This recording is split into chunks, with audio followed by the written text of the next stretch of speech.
பாப்பா பர்த்டே அன்னைக்கு அவள் கூட என்னால் சுத்தமாக டைம் ஸ்பெண்ட் பண்ணவே முடியல. ஏன்னா அன்றைக்கி எனக்கு மேக்கப் ஈவெண்ட் இருந்துச்சு.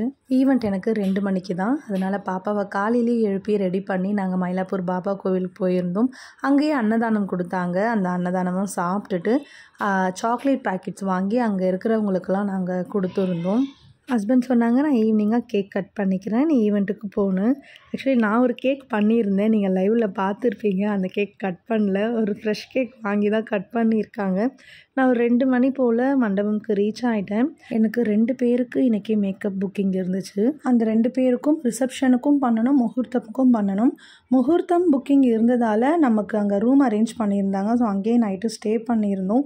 என்னால் பாப்பா கூட நைட்டும் டைம் ஸ்பெண்ட் பண்ண முடியல. நீங்கள் நினைக்கலாம், என்னடா குழந்தை பர்த்டே விட உங்களுக்கு வேலை தான் முக்கியமானு. கண்டிப்பாக. ஏன்னா நம்ம ஹார்ட் ஒர்க் பண்ணால் மட்டும்தான் நம்ம குழந்தைங்க ஆசைப்படுறத அவங்களுக்காக ஃபுல்ஃபில் பண்ண முடியும். ஸோ இதுதான் இன்றைக்கி என்னுடைய குட்டி ஸ்டோரி.